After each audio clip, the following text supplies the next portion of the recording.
Hey, TikTok, you're looking at a picture of a gentleman named Khailfani Rivers.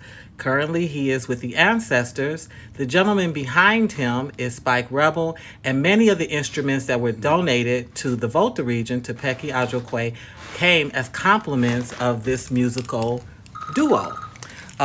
One of the reasons I came to know of Spike Rebel is my friend Rick Currington, who introduced them to me.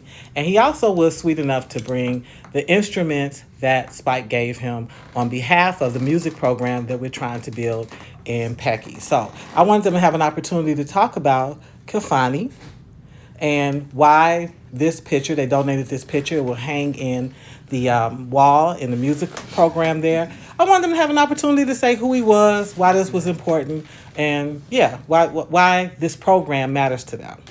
Okay, I'm Spike Rebel of Carnell Newville, and I met Dr. Khailfani somewhere we met in the past, but what it was, he was the first guy to say, what's your intention behind music? Is it spiritual or are you just chasing the money?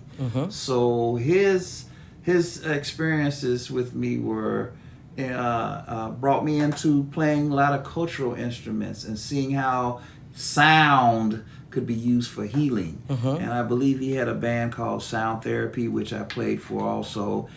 Several cultural festivals. He talked about the herbs and healing and prayers and breathe in and breathe out and all of that. So I got to participate in that, and that has become a part of who I am now as a music producer.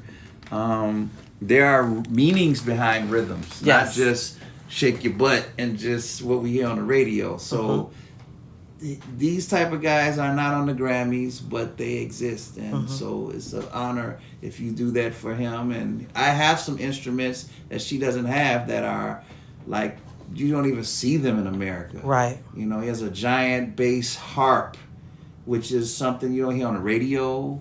You don't see it in books, but it's from our culture. Yes. So with that, it was a blessing. I had a lot to do with his passing, with the funeral ceremony, and so it was done properly. Okay, and Rick Currington, my friend, my percussionist, my drumologist, you were sweet enough to introduce me to him in life. He was very patient with my husband when he was trying to do some work for him, and so I had the opportunity to spend a day with him. Tell me about this spirit. Who is this man? Well, first of all, let me go back and explain why is this important. It's important that his legacy and his spirit live on throughout the world, as well as his work and his contribution, both to sound and healing.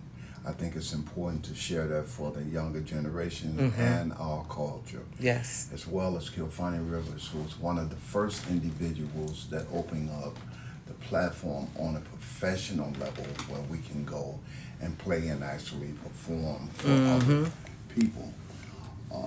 As well, he was a great friend, a great mentor, just an all-around great guy. I can't think of too many other people that I really enjoyed playing with as much as I did with him.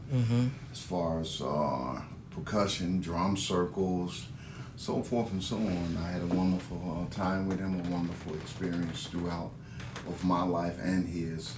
And like anything else, you know, it's always tough when it's over. Right. But well, that's the cool thing about legacy, and part of the reason that I wanted to honor him, even if it's in Ghana, West Africa, is that it's never over. You live. If you've done it right, then you've left a legacy, and people will still know you even after. Yes. So this is Dr. Khailfani Rivers, of course, then I guess you would say you was his protege, Spike Rebel, and this picture will hang This picture will hang along with the beautiful instruments in the Volta region, Peki Adzokoe in Ghana. So we're signing off. Thank you, gentlemen, for giving me the time. Thank you for the lovely instruments. And thank you, Dr. Rivers. Your spirit continues on.